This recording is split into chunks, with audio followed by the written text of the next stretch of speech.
Mesdames, Messieurs, chers amis, nous vous avons réunis aujourd'hui pour inaugurer la section parisienne du collectif Racine, la troisième de ces sections locales, après celle du Var et de Loire-Atlantique. Même si, je le sais, peu d'entre vous apprennent aujourd'hui l'existence de notre mouvement, je voudrais toutefois commencer par dire quelques mots à son propos, avant de céder la parole aux deux intervenants que je présenterai dans un instant. Nous avons, avec Marine Le Pen, lancé le collectif Racine à la fin de l'an dernier, le 12 octobre plus précisément. Il s'agit d'une association qui, bien que professionnelle, n'est en aucun cas un syndicat et n'a nullement vocation à le devenir. La nature de notre engagement est en effet profondément politique, et si les conditions matérielles dans lesquelles les enseignants exercent leur profession nous préoccupent aussi, nous ne voyons pour autant dans celle-ci que l'un des problèmes qui affectent notre système d'enseignement, et pour tout dire, l'hypothèque largement, car l'école va mal et l'université ne se porte pas mieux. Si la nature de notre engagement est profondément politique, c'est que nous n'isolons pas davantage ces problèmes compromettant notre école et notre université, nous n'isolons pas ces problèmes qu'elles rencontrent et qui les inhibent dans l'accomplissement de leur mission, de problématiques beaucoup plus générales encore. Car ce que la crise que connaît notre système d'enseignement révèle, ce qui en creux se lit dans la lente décomposition qui depuis plus de 30 ans déjà en organise le déclin, ce sont les renoncements de la France à demeurer digne et à la hauteur d'elle-même. C'est d'abord le renoncement de l'État à assumer pleinement la charge qui lui incombe pourtant d'organiser l'instruction. L'État, en matière éducative comme en tout autre, s'est en effet dépossédé de ses prérogatives et s'est déchargé de ses obligations. Ainsi, la progressive décentralisation de l'éducation nationale a-t-elle été la vectrice de disparités et d'inégalités et a conduit à un abaissement correspondant du niveau d'exigence. Dans le même temps, les politiques éducatives puisaient leur inspiration auprès d'instances supranationales, européennes et mondialistes, ce qui a conduit à l'abandon progressif du modèle français d'instruction qui avait pourtant fait l'excellence de notre école. C'est ensuite le renoncement de la République à maintenir ses fondamentaux et à demeurer fidèle à ses principes, particulièrement ceux complémentaires d'égalité et d'équité. Ainsi, se méprenant lourdement sur l'égalité républicaine, a-t-on battu en brèche toute sélection, sans comprendre que la sélection juste permet la promotion sociale. Et le système d'enseignement, non seulement a progressivement cessé de remédier aux inégalités héritées du milieu social d'origine, mais a de surcroît accentué ces inégalités. C'est enfin le renoncement à l'exigence républicaine elle aussi d'assimilation, alors que dans le même temps, l'institution scolaire consentait à la désacralisation du savoir et organisait du même coup la déchéance de l'autorité des maîtres. Ainsi, l'école qui autrefois avait su assimiler et éduquer par l'instruction, élever dans le savoir et renforcer la cohésion sociale, a-t-elle largement renoncé à instruire et a fortiori à transmettre notre culture nationale. Et l'on comprend alors, du fait de ces renoncements, qu'elle soit elle aussi trop souvent devenue le lieu où sévissent les communautarismes et la violence sociale. Nous le voyons, les maux dont souffre l'école sont ceux-là même dont souffre la France. Et c'est pourquoi la formule par laquelle, au collectif Racine, nous nous revendiquons comme enseignants patriotes ne doit pas simplement être comprise comme l'affirmation d'un double attachement à l'école et à notre patrie la France, mais tout autant comme portant le sens d'un projet, et d'un projet profondément politique donc. C'est parce que, en effet, nous aimons passionnément la France comme tout autant l'école, que nous voulons redresser l'école de la République pour que la France se retrouve. Nous ne consentons pas, en effet, au déclassement corrélatif de l'une et de l'autre. Nous refusons de voir en ce déclassement une fatalité avec laquelle il faudrait composer. Car nous croyons au contraire et sans réserve en l'avenir de la France comme en celui de son école. Voilà ce qui donne tout son sens à notre engagement. C'est pourquoi nous avons constitué le collectif Racine dans le cadre du Rassemblement Bleu Marine, structure dont la vocation est de réunir les forces politiques qui permettront et mettront en œuvre le redressement national. C'est pourquoi, au niveau de notre association professionnelle, nous avons entrepris ce travail de fond consistant à analyser chacun des dysfonctionnements qui, de la maternelle à l'université, compromettent notre système d'enseignement. Et sur cette base, nous commençons à élaborer des propositions concrètes, réalistes et chiffrées dont la mise en œuvre permettra le redressement effectif du système. Ceci dans le bien individuel des enfants et des jeunes que la nation confie à son école et dans le bien collectif de la nation elle-même. Et de plus en plus nombreux sont les enseignants qui nous rejoignent, tant ils identifient la légitimité de notre engagement et la justesse de notre position. Si bien que pour leur permettre de se réunir, d'échanger, de débattre et d'unir leurs compétences, nous travaillons à l'implantation de notre mouvement par la mise en place de ces sections locales. Ce fut d'abord, je l'évoquais en commençant, celle du Var que j'inaugurais le 28 avril dernier en la belle ville de Fréjus, qui a récemment porté aux responsabilités municipales le mouvement des patriotes qui est le nôtre. C'était vendredi dernier celle de Loire-Atlantique, et dès la rentrée de septembre, d'autres encore verront le jour. C'est donc aujourd'hui celle de Paris que j'ai le plaisir d'inaugurer en votre présence, en cédant dès à présent la parole aux intervenants que nous allons entendre. Monsieur Alain Dubreuil, professeur des universités qui enseigna la physique nucléaire avant de devenir inspecteur nucléaire à l'AIEA. Et je remercie une nouvelle fois monsieur Dubreuil qui nous parlera notamment du rang de l'école française dans les classements internationaux d'avoir accepté de prendre la responsabilité de cette nouvelle section parisienne. Et madame Marie-Agnès Houck qui exerce la noble profession d'institutrice et qui nous offrira ensuite un point de vue privilégié sur l'enseignement primaire, dont la réforme en profondeur conditionnera le redressement de l'école de la République. Bien, alors Alain Delon nous a très bien décrit les origines et les objectifs du collectif Racine, et j'accepte avec plaisir le poste de secrétaire de la section parisienne du collectif Racine. Je réalise qu'un travail important m'attend vu le nombre élevé d'établissements scolaires de Paris, mais croyez bien que je ferai le maximum afin que notre section parisienne soit dynamique et atteigne au mieux les objectifs du collectif. En effet, dans les pays développés, les systèmes éducatifs sont évalués régulièrement par des études internationales. On peut citer par exemple le classement Pearls qui évalue tous les 5 ans les compétences en lecture des élèves de 9 à 10 ans, et également le classement PISA, qui veut dire Programme international de suivi des acquis, qui a été établi par l'OCDE en l'an 2000 et qui évalue tous les 3 ans les compétences des élèves en fin d'obligation scolaire, c'est-à-dire entre 15 et 16 ans, dans les domaines de la compréhension de l'écrit, de la culture mathématique et de la culture scientifique. Alors, le classement PISA, dont le dernier en date est de 2012, est devenu une référence mondiale, bien qu'il soit critiquable. En effet, il n'évalue pas la somme des connaissances acquises, mais plutôt le capital cognitif, c'est-à-dire la capacité de mettre en œuvre le savoir acquis.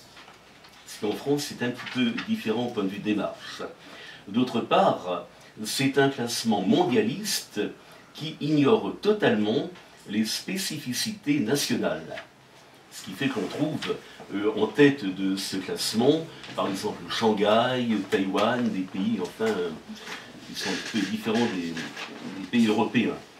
Mais c'est quand même un instrument qu'il ne faut pas négliger. Il est intéressant car il permet de situer notre système éducatif par rapport à celui des pays qui ont participé à cette étude, dont les 34 pays de l'OCDE et 31 autres pays, parmi les pays développés.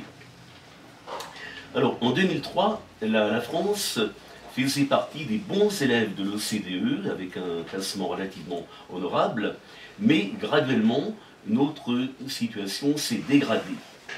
Et le dernier classement, donc, qui date de 2012, je l'ai dit, indique que la France a encore perdu 2 places, passant de la 23e place en 2009 à la 25e place en 2012.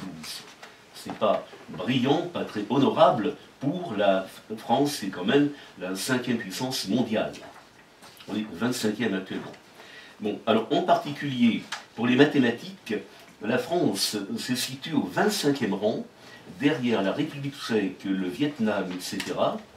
Et on a encore perdu 3 places par rapport à 2009. Pour la compréhension de l'écrit, nous restons au 21e rang, mais encore derrière le Vietnam, l'Estonie. Pour la culture scientifique, nous sommes au 26e rang, derrière la Lettonie, la Belgique, etc., perdant encore une place par rapport à 2009. Donc vous voyez, la situation n'est pas brillante. Alors, en plus de ce décrochage global et régulier, le fossé entre les bons élèves et les mauvais élèves, ou très mauvais élèves, se creuse. Par exemple, entre 2000 et 2012, le pourcentage d'élèves très performants est passé de 9 à 13%, donc on a augmenté légèrement, mais le pourcentage des élèves peu performants, donc les mauvais élèves, est passé de 15 à 19%. C'est d'ailleurs une des raisons de ce décrochage par rapport aux autres pays, car en fait, notre système éducatif est très bon pour former les élites. Nous avons un système où l'excellence, la culture des mérites dans les classes préparatoires, les grandes écoles, universités est excellent, mais il faut le maintenir. Et hélas, ce n'est pas le projet actuel du gouvernement. Alors donc, il faut maintenir ce système. Quant aux élèves moyens ou peu performants, trop peu est fait et a été fait pour tenter d'améliorer leur niveau. Et en particulier, le collège unique qui a été instauré il y a quelques années a aggravé cette situation en nivelant le niveau non pas vers le haut comme il le faudrait, mais vers le bas.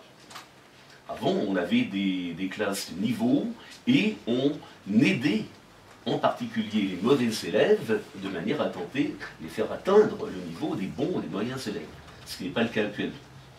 Mais la situation pourrait être inversée.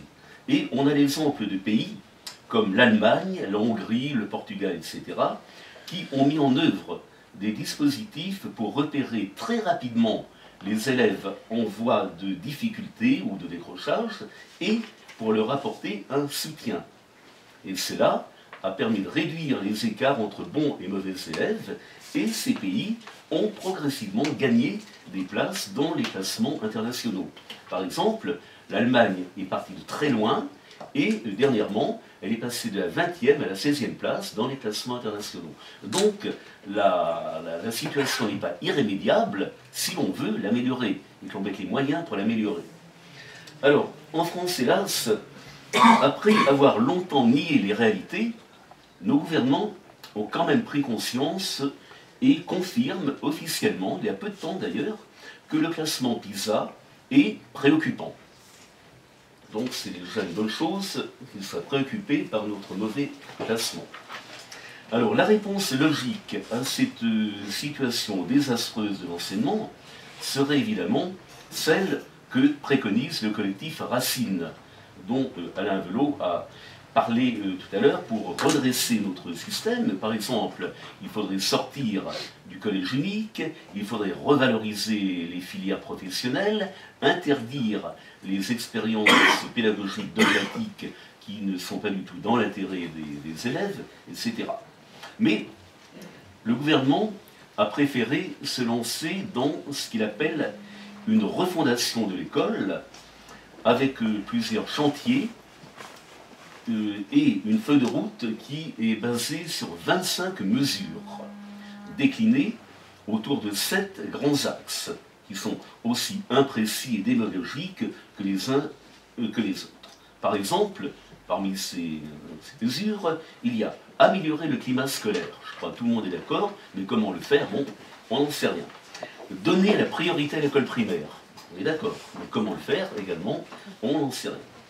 Sans parler, en fin de parcours, de la fameuse réforme des rythmes scolaires, qui a fait couler beaucoup d'encre, suscité beaucoup de polémiques, critiquée par les élus, les enseignants, les parents d'élèves, par tout le monde, en fait, et qui a donné lieu à énormément de manifestations. Alors en fait, cette réforme, moi je dirais qu'il s'agit d'une fausse bonne réforme. Pourquoi une bonne réforme? Parce que l'étalement du temps scolaire et l'allègement des journées de classe devraient en théorie permettre plus d'efficacité dans l'apprentissage. Je crois que tout le monde serait d'accord. Mais cette réforme qui concerne uniquement les écoles maternelles et élémentaires qui sont gérées par les communes se révèle en fait difficile à appliquer. En effet, elle va entraîner des problèmes de transport scolaire, étant donné que les horaires vont être modifiés, chamboulés, etc. Il y aura des problèmes de garderie, certaines familles avaient l'habitude de prendre les élèves à telle heure, bon, si on décale l'horaire, etc., on aura des difficultés, etc. Et en fin de parcours, elle est très coûteuse pour l'État et également pour les municipalités. Il ne faut pas oublier que les municipalités sont en charge d'appliquer cette réforme des rythmes scolaires. Je donnerai par exemple un exemple pour une commune moyenne de 50 000 habitants. On a calculé que pour appliquer cette réforme des rythmes scolaires, il faudrait à peu près dépenser 350 000 € par an. Or, l'État, avec ce qu'on appelle le fonds d'amorçage, c'est-à-dire la participation de l'État, ne couvrira ces 350 000 € que jusqu'au montant de 200 000 €. Donc les municipalités devront contribuer pour 150 000 €. Et là, ce sont des chiffres que l'on peut vérifier. Alors, comment trouver cela à l'époque où on a quand même pas mal de difficultés?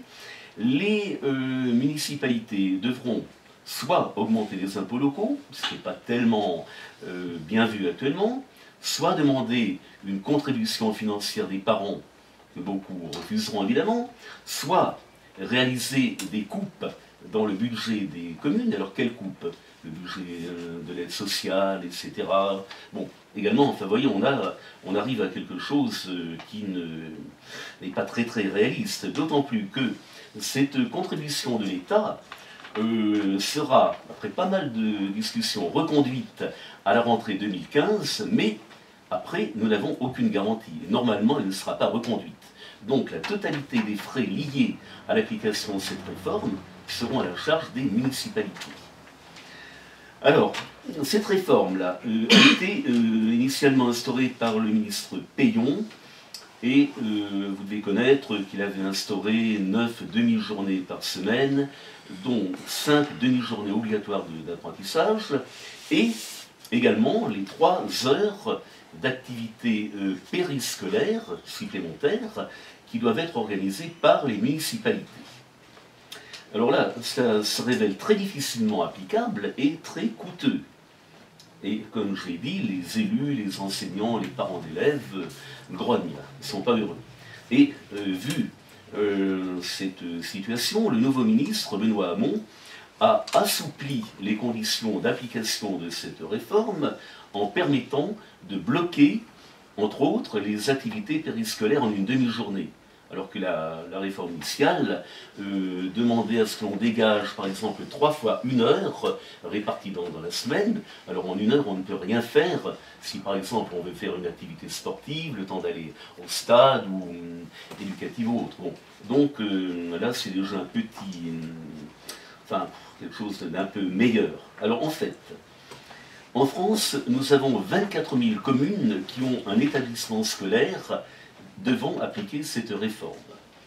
Et en 2013, lorsque la réforme a été instaurée, seules 4 000 communes, sur 24 000, ont appliqué cette réforme.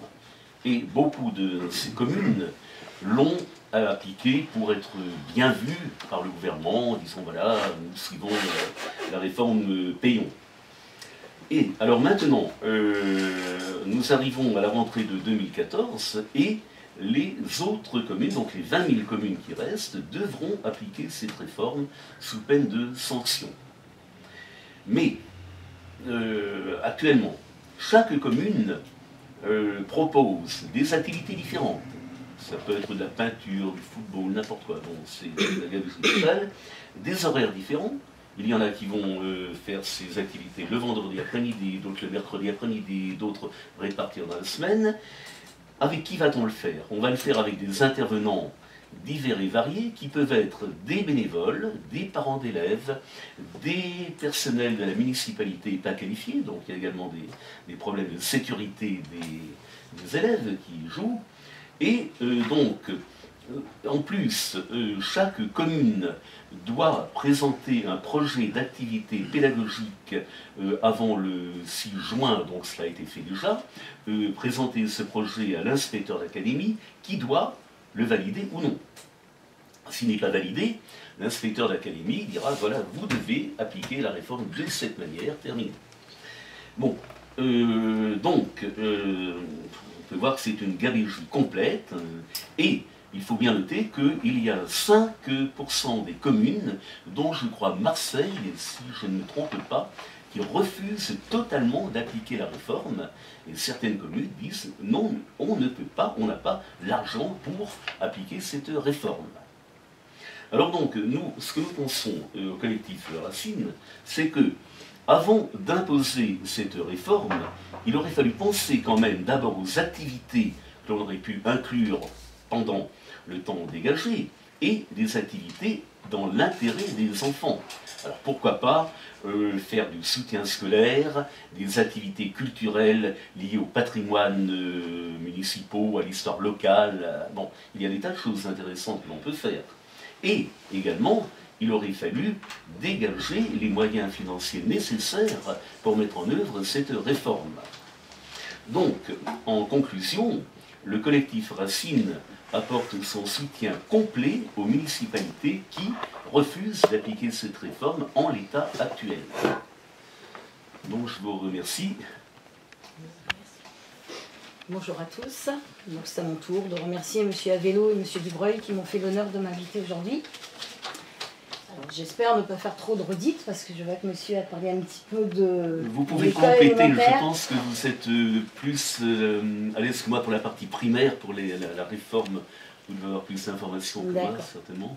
Donc je vais commencer par me présenter un petit peu. Donc je m'appelle Marie-Agnès Houck, j'ai 46 ans, j'ai 2 grands-enfants, j'habite en région parisienne depuis plus de 25 ans et à Créteil depuis 11 ans. J'ai actuellement une classe de CP. Donc, je pense connaître assez bien ce niveau, puisque ça fait à peu près, sur une carrière qui est proche de 25 ans pour l'instant, j'en suis à peu près à 17-18 ans de CP, voire CP CE1. Et je suis également conseillère municipale à Créteil. Alors pourquoi avoir choisi de rejoindre le collectif Racine? Tout simplement dans un esprit de partage et de rassemblement d'idées. Après avoir bien étudié la question, les thèmes et les valeurs défendus par le collectif sont ceux et celles que je défends au quotidien. Mon éducation, au sein d'un foyer modeste, m'a rendu fière des valeurs que j'ai reçues et je n'ai eu de cesse d'essayer de transmettre ces valeurs à mes enfants. Je crois que cela n'a pas trop mal réussi. Je pense sincèrement que l'essentiel de l'éducation se fait dans les familles, et ce, dès le plus jeune âge. Les valeurs transmises de génération en génération sont celles qui forgent l'individu, celles qui transforment un petit enfant sans défense en adulte respectueux et responsable de ses actes. Dans mon travail, je tente aussi de mettre en pratique les conseils éducatifs qui m'ont été transmis tant par l'héritage familial que par les enseignants qui m'ont marqué. Je crois qu'on a tous des enseignants dans notre vie qui nous ont particulièrement marqués. Et je pense en effet que dans les petites classes, c'est d'autant plus vrai. Alors, pas parce que je suis enseignante dans les petites classes, mais c'est souvent... moi, j'ai le souvenir particulier d'enseignantes primaires qui m'ont donné envie d'être enseignante. Voilà. Donc, je ressentais le besoin, maintenant que mes enfants grandissent, de m'impliquer un peu plus dans la défense de ces valeurs. J'ai commencé par m'engager politiquement aux dernières élections municipales. Je me suis ensuite tournée vers le collectif Racine pour lui proposer ma contribution. Alors en quoi le collectif Racine peut-il aider ou rassembler les enseignants? La grande majorité des enseignants que nous sommes a reçu une éducation basée sur les valeurs essentielles de l'école d'autrefois. Beaucoup de mes collègues partagent ces valeurs, mais la dévalorisation médiatique du Front National, Rassemblement Bleu Marine est telle qu'ils n'osent pas forcément le dire haut et fort. Les valeurs fondamentales de notre société, le respect et la tolérance établis entre enseignants et élèves, la transmission des savoirs et l'égalité de tous les enfants devant les programmes scolaires étaient alors le fondement même de l'école de la République. Malheureusement, les choses ont bien changé. Les gouvernements passent, les ministres réforment, déréforment, changent les choses sans cesse, éditent des articles, des livres, mais au final, le résultat est catastrophique. On peut même se demander si toutes ces inepties ne sont pas élaborées dans le seul but de détruire notre modèle éducatif. N'oublions pas qu'il y a quelques années encore, notre système était un modèle envié par de nombreux pays. Cela ne semble plus être le cas aujourd'hui. Alors je parlais il y a quelques instants des principes qui ont fondé notre système scolaire. On constate malheureusement que ces principes sont de plus en plus bafoués. En tout premier lieu, force est de constater que le respect établi auparavant entre les enseignants et les élèves est de plus en plus mis à mal. Combien d'enseignants insultés, agressés, tant par les élèves que par leurs parents. Dans les écoles où j'ai enseigné, les agressions verbales vont croissantes. Mes collègues et moi-même ont déjà été plusieurs fois confrontés à ces problèmes. Les incivilités sont monnaie courante maintenant dans les cours d'école, de la part de certains élèves, mais ce qui frappe le plus, c'est le laxisme qui règne face à ces situations. Que dire de la tolérance de mise face aux agressions venant parfois des familles? Ces faits sont inacceptables et pourtant on finit par les accepter comme éléments inhérents à notre métier. Nous sommes à la fois enseignants, éducateurs, infirmiers, assistants sociaux, médiateurs, agents de sécurité et j'en passe. Même si les relations humaines liées à notre métier sont plus complexes que la simple transmission du savoir, notre rôle premier, qui est d'ailleurs stipulé clairement dans les missions de l'éducation, c'est d'abord la sécurité des élèves et la transmission du savoir. Les situations de violence auxquelles nous sommes trop souvent confrontés ne doivent pas être minorées ni excusées. L'école idéale devrait être un havre de paix et d'innocence. Malheureusement, nos écoles sont de plus en plus révélatrices des maux de notre société. Et la violence y est donc de plus en plus présente. Cela doit cesser et la tolérance zéro doit être appliquée dans ce domaine. Un deuxième constat nous amène à nous demander combien d'élèves ne maîtrisent plus les compétences fondamentales nécessaires à la construction de leur vie d'adulte. À l'école élémentaire, les différentes réformes ont fait apparaître des difficultés grandissantes dans l'apprentissage de la lecture. La méthode globale instituée il y a quelques années a été vite abandonnée par bon nombre d'enseignants, conscients de son inefficacité et même de son danger. Si les enfants arrivent à l'école avec une notion globale de quelques mots usuels, ce qui est courant à l'école maternelle, ils commencent à apprendre, ils visualisent leurs prénoms, ils commencent quelques petits mots courants, on est dans une lecture globale. Si ces mots les aident à anticiper le sens de la lecture, l'apprentissage total de la lecture en mémorisant une multitude de mots ne peut que les emmener vers l'échec. Seule une approche par le code, par des notions phonétiques, les syllabes, puis les mots, permet de manière évidente de lire aisément. Il reste donc à faire en sorte que la méthode globale, nocive à la maîtrise parfaite de la lecture et de l'orthographe, soit totalement interdite et à rendre obligatoire l'apprentissage par la méthode syllabique. À la fin de la scolarité obligatoire, combien d'élèves sont capables de lire et comprendre réellement un écrit? Combien maîtrisent les compétences de base en mathématiques? Combien sont capables de s'exprimer correctement, de prendre un minimum la parole? Combien sont capables de rédiger un écrit cohérent et sans faute d'orthographe? Combien connaissent les éléments fondateurs de notre histoire? Combien sont capables de situer, citer nos villes, nos départements, nos régions? Combien pourront réfléchir, analyser, fabriquer, conceptualiser pour être des adultes performants et autonomes au quotidien?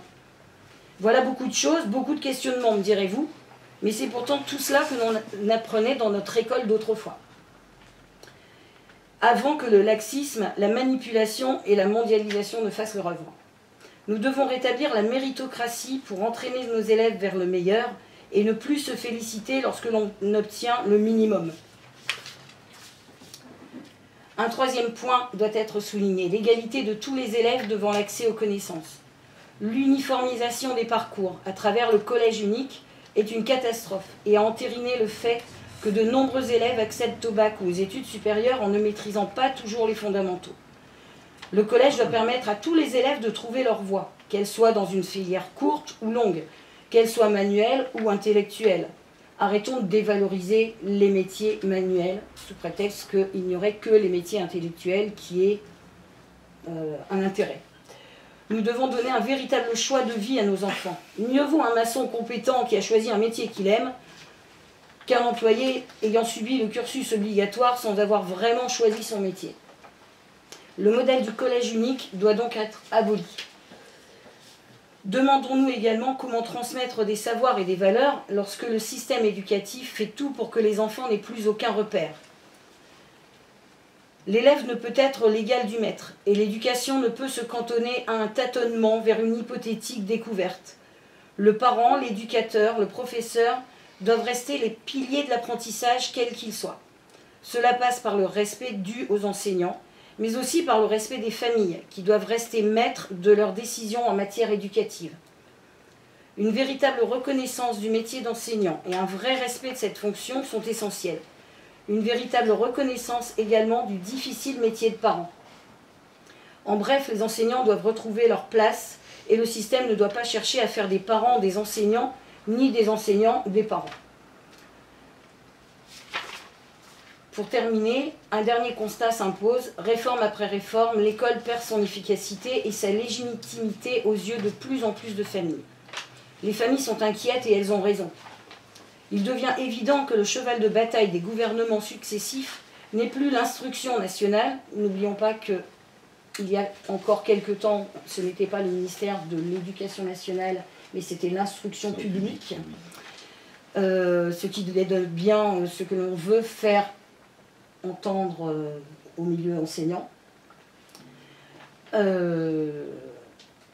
Donc les gouvernements successifs veulent amener à la formation au cas par cas en fonction des besoins régionaux ou locaux. D'où le transfert massif des compétences vers les régions et municipalités. Nous voyons ici les conséquences concrètes de la libéralisation. L'État ne souhaite plus former des citoyens instruits, critiques et autonomes, mais de bons petits soldats manipulables, corvéables à merci, endoctrinés à la bien-pensance par de nouvelles lois sociétales et asservis à l'argent. La mondialisation frappe insidieusement jusqu'au cœur de nos familles. Notre modèle éducatif est en danger. En détruisant peu à peu les valeurs familiales et les principes de l'instruction publique, le système tente de s'assurer le soutien d'un peuple asservi et obéissant aux règles de la pensée unique et de la consommation de masse.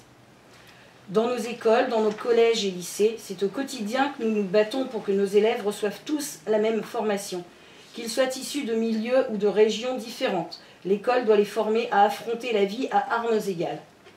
La réforme des rythmes scolaires est en cours et suscite bon nombre de réactions défavorables. Une majorité d'enseignants, d'éducateurs, de parents sont contre cette réforme et le gouvernement continue sa route droit dans le mur. Cette réforme toxique crée une école à 2 vitesses et ampute nos enfants de bon nombre de leurs repères. À Créteil, par exemple, le coût de la réforme a été mené à 1 200 000 €. Ce qui fait, voilà, ça correspond à peu près à la moyenne que vous aviez donnée. Oui, à peu près. Et il est bien évident qu'une partie est à la charge du contribuable, enfin une grosse partie est à la charge du contribuable, si ce n'est la totalité d'ailleurs, puisque voilà.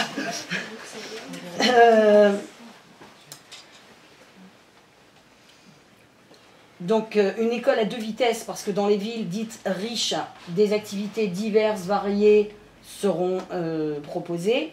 Qu'en est-il dans les villes plus pauvres, et je ne parle même pas des petits villages, où là il y a une impossibilité totale d'embaucher la moindre personne, même sans compétences particulières, ne serait-ce que pour faire de la surveillance. Il n'y a pas les moyens forcément dans les petites communes pour embaucher. J'ai entendu parler de certaines, vraiment toutes petites communes, qui cherchaient simplement des parents bénévoles pour assurer la surveillance de 16h à 16h30. Parce que s'ils veulent, enfin, puisqu'ils doivent absolument appliquer la réforme, il leur faut ce temps de surveillance. Pour assouplir soi-disant la réforme, il est question de modifier les calendriers de vacances scolaires. C'est une belle manipulation encore, lorsque l'on sait que les décisions prises en matière de vacances le sont sur conseil des responsables du transport et du tourisme, lorsque l'on sait qu'aucun chronobiologiste, aucun enseignant n'est convié à ces réunions. Comment peuvent-ils se justifier en simulant un quelconque intérêt pour l'enfant? On se demande. Ces manipulations seraient risibles si elles n'étaient pas si dramatiques. Nous ne pouvons que déplorer les graves dérives menant à tout ce que l'on observe aujourd'hui. Baisse évidente du niveau scolaire de nos élèves, incivilité, délinquance, déresponsabilisation des citoyens, laxisme ne sont que le résultat de dizaines d'années d'un travail de sape opéré en douceur, mais terriblement efficace. Pour conclure, je dirais qu'en voyant mon métier dévalorisé, voyant mes collègues de plus en plus sceptiques sur leur vocation, voyant la détermination de nos gouvernants à détruire ce qui faisait la richesse de notre école, constatant la baisse inexorable du niveau de nos élèves, et que rien n'est fait pour améliorer les choses, bien au contraire, j'ai décidé de m'investir pleinement pour offrir ma modeste contribution au collectif Racine, et à cette cause que je trouve juste et indispensable. Les groupes de réflexion, les forums du collectif me semblent être un excellent moyen de partager ce en quoi beaucoup d'enseignants croient encore et de réfléchir ensemble aux moyens à mettre en œuvre pour garantir à tous les enfants l'accès au savoir et le respect de nos valeurs et de nos traditions. J'espère que beaucoup d'enseignants patriotes nous rejoindront, ici à Paris et en Île-de-France, dans le Val-de-Marne peut-être. Beaucoup partagent nos idées, à nous de les rassembler et de nous investir pour faire bouger les choses. Merci.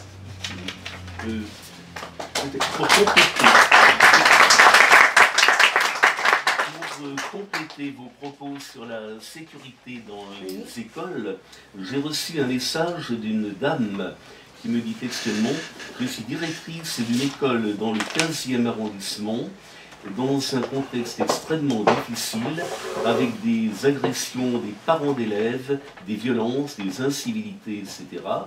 Je ne cesse de dénoncer cela aux pouvoirs municipaux, tant UMP que PS, mais en vain, personne n'écoute. » Alors, ça c'est un discours que l'on entend très très souvent.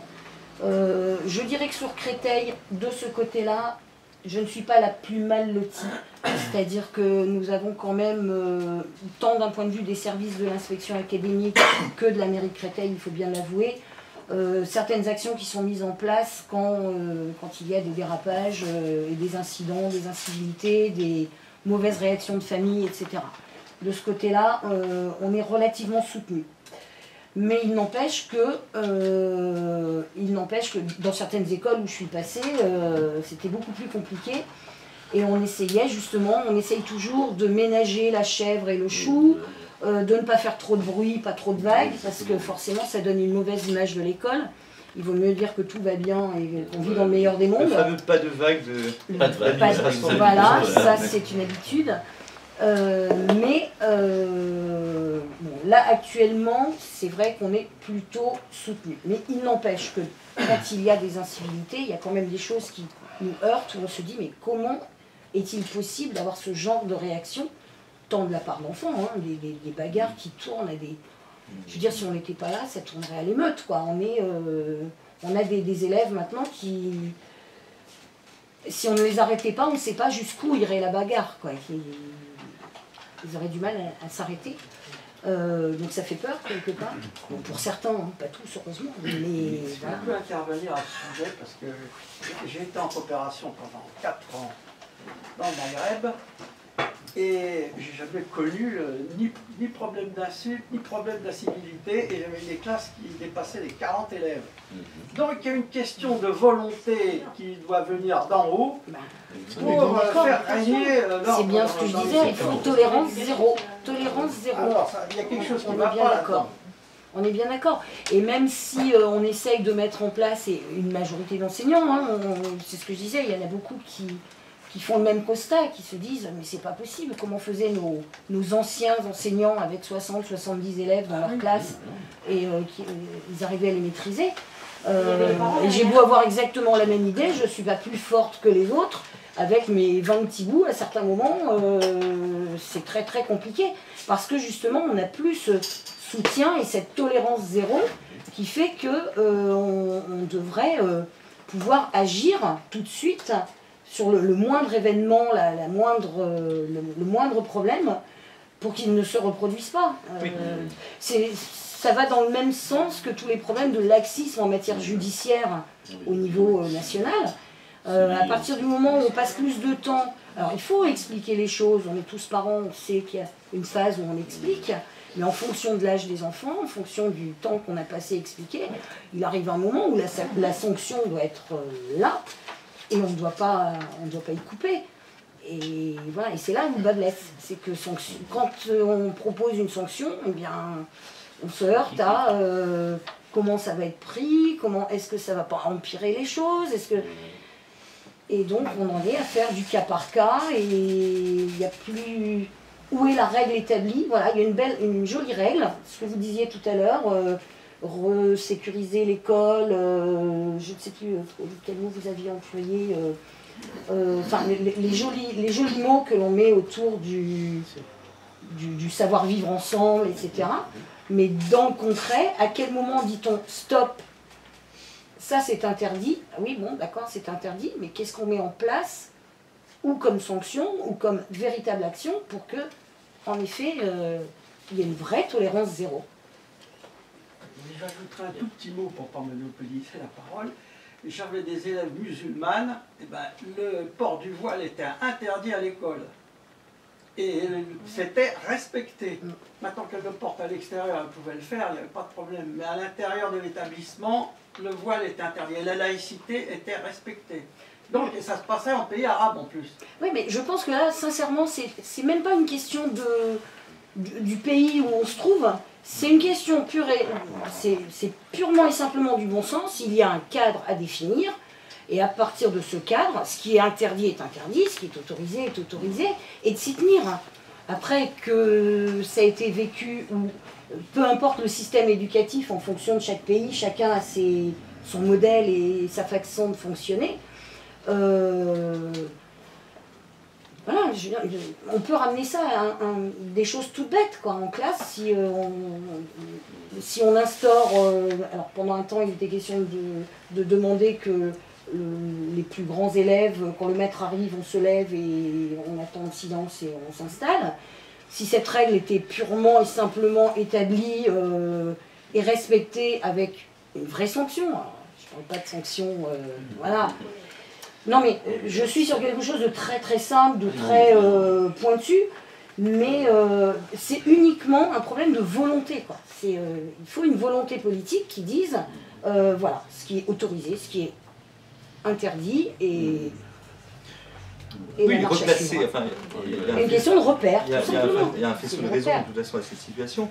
La volonté politique, elle devrait aussi restaurer l'autorité, ce qui passe non pas d'abord par la sanction, mais par le fait de replacer le savoir au centre du système, mais bien sûr. Ce qui permettrait la réhabilitation de la figure du maître, Bien sûr. puisque la raison de ces comportements, c'est aussi que le maître n'est plus respecté, parce que la société veut qu'il ne le soit plus, et parce que l'école n'est plus un sanctuaire dans la société. Tout à fait. Moi, je voudrais revenir à l'initiative. On est en réunion fondatrice, visiblement, de la section parisienne. Bon, tous les constats qu'on fait, c'est des banalités, puisqu'on les connaît tous, on les vit au quotidien. Je regrette un peu que vous monopolisiez la parole, d'ailleurs. Mais je voudrais savoir si ce que M. Dubreuil va nous proposer concrètement sur le plan tactique.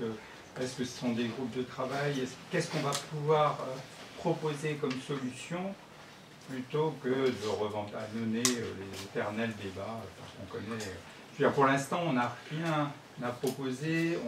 On sent tous que c'est un millefeuille de juxtaposition, de structure, de pluridisciplinarité de causes, depuis les parents jusqu'au respect, etc. Bon, ça, on le vit tous au quotidien, quel que soit le niveau, depuis la première classe jusqu'aux étudiants que certains maîtrisent ici.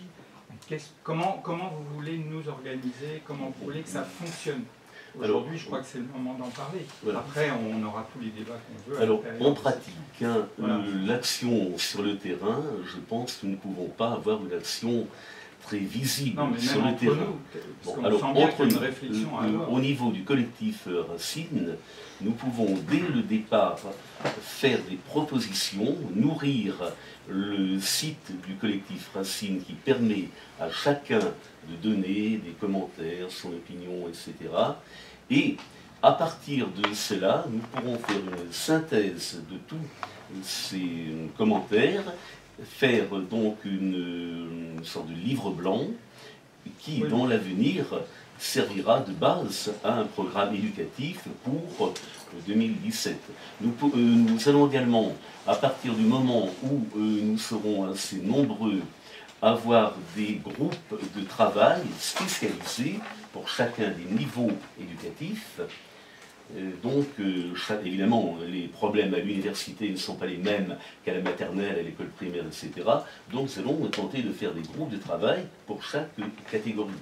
Pourquoi tenter? Vous ne voulez pas les organiser? Nous allons le faire, mais il faut qu'on élabore un certain nombre d'enseignants. On ne peut pas faire un groupe de travail à 2 ou 3, en fait. Alors donc, je pense que dès que nous aurons un certain nombre d'enseignants qui ont rejoint le collectif, la section de Paris, nous démarrons ces groupes de travail. Je vais compléter la réponse de M. Dubreuil, si vous le permettez. Il se trouve que le texte fondateur du collectif Racine, c'est l'appel du 2 mai, qui est apparu dans le Figaro. qui est un texte court, puisque nous étions limités pour parution dans la presse nationale à 4000 caractères, mais qui est d'ores et déjà un texte propositionnel. Alors certes, nous disons des choses que beaucoup de gens disent, mais ça trace des perspectives, des grandes lignes. Bon, c'était donc une amorce de proposition. Je complète ce que disait M. Dubreuil. L'objectif est très clair, c'est-à-dire que nous contribuerons, peut-être largement, peut-être même très largement, à l'élaboration de la partie éducation du programme de 2017. Je crois savoir que le programme de 2012, dans sa partie économique, comportait 106 pages. Le programme éducation, la partie éducation, sensiblement moins. L'objectif va être que nous ayons au moins 106 pages, voyez-vous, sur l'éducation. À mi-chemin, effectivement, nous élaborerons et publierons un livre blanc. Bon. En amont, les sections locales ont pour finalité de permettre aux gens de se rencontrer, de débattre, d'unir leurs compétences, etc. L'on pourrait, dans l'absolu, fonctionner uniquement par Internet, parce que ces groupes de travail, il est possible de les constituer par Internet. Mais tout le monde conviendra que pour qu'il y ait une motivation, pour qu'il y ait une émulation qui se crée, eh bien, il faut bien sûr que les gens se rencontrent. Voilà. Bon. Mais les groupes de travail, effectivement, qui seront le prélude, enfin en tout cas le cadre, dans lequel s'élaboreront dans le détail ces propositions, seront des groupes transversaux par rapport aux sections locales. Vous voyez, donc si nous avons une dizaine d'instituteurs là, 5 là, 2 ailleurs, nous les mettrons en contact transversalement, et ceci par Internet, pour qu'ils puissent travailler sur les questions liées donc à l'école primaire, élémentaire. Voilà quelle est l'organisation. Cette organisation en termes de délai va se faire, c'est l'un des projets, l'une des tâches auxquelles il va falloir que nous attelions pendant l'été, c'est-à-dire que je souhaite qu'à la rentrée de septembre, eh bien, il y ait en quelque sorte un cadrage du secrétariat général en direction des sections locales qui indique en quelque sorte comment travailler. J'ajoute, parce que c'est l'une de nos premières réalisations, que le site internet dispose d'un espace membre auquel on accède par code d'accès qu'il suffit de demander pour obtenir. Or, cet espace membre se présente comme une plateforme contributive, c'est-à-dire qu'il y a la proposition de différents types d'analyses, de travaux, de notes, éventuellement la possibilité de proposer, vous voyez, des articles pour enrichir une base documentaire. Tout ça ayant pour finalité d'être ensuite centralisé et de constituer la matière de l'élaboration de nos propositions détaillées que j'évoquais à l'instant. Voilà. C'est assez pensé. Pour ma part, si vous voulez bien, je souhaiterais proposer que l'on puisse associer une réflexion sur la formation professionnelle.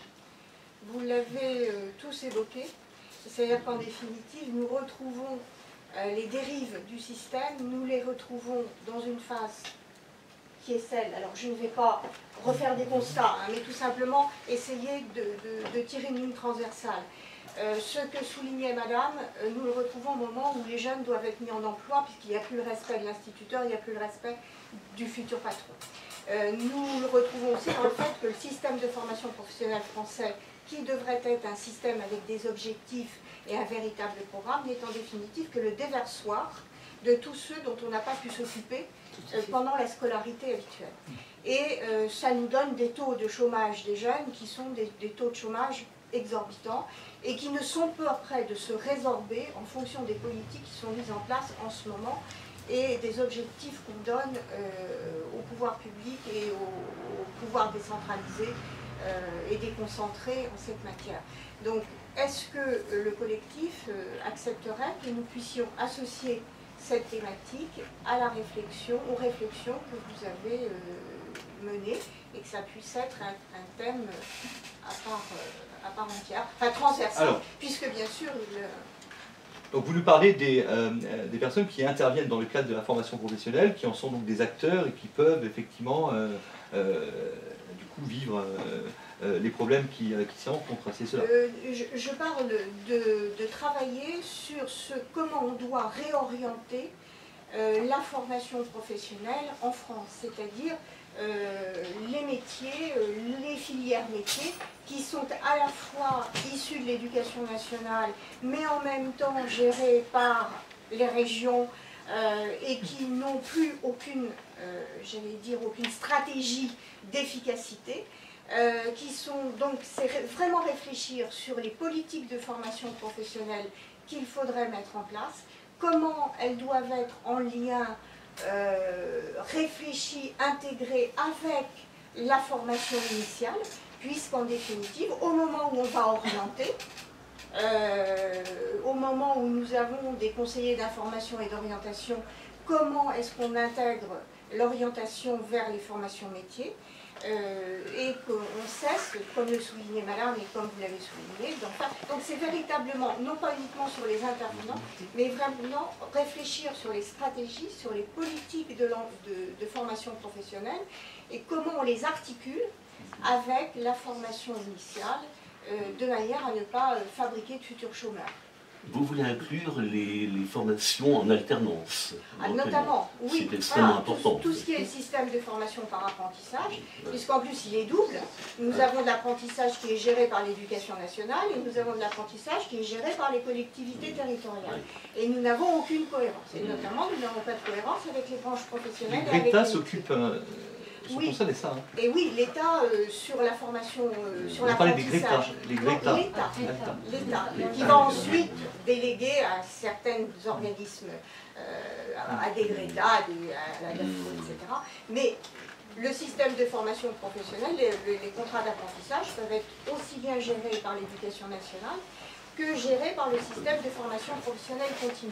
C'est-à-dire soit l'État, et là on trouve des professeurs de l'éducation nationale, soit les collectivités territoriales et les conseils régionaux notamment, et là on va retrouver toute une série d'acteurs privés qui sont intégrés. Mais tout ceci devrait être coordonné, devrait être en phase avec les branches professionnelles, voilà, notamment en fonction des régions, et puis de toute façon on reboucle avec notre thème d'origine, c'est que les défauts et les dérives que l'on trouve dans les jeunes qui intègrent ce système sont exactement ceux qui ont été facilités, générés et laissés se développer par le système initial.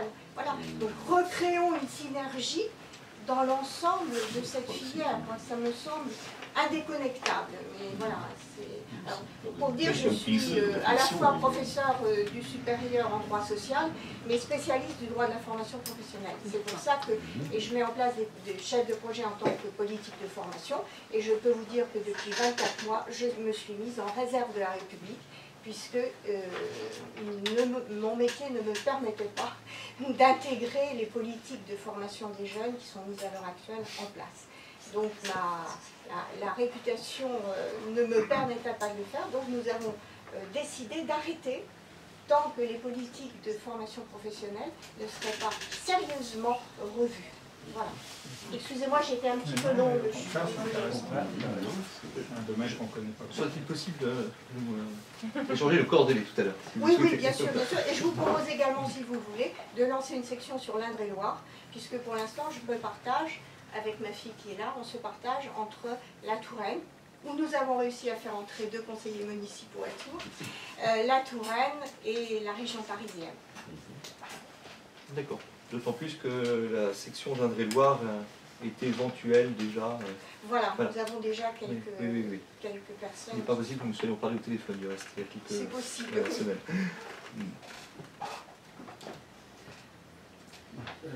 Vous voudrez bien m'excuser, j'ai un train à prendre. Vous en avez un, c'est déjà bien.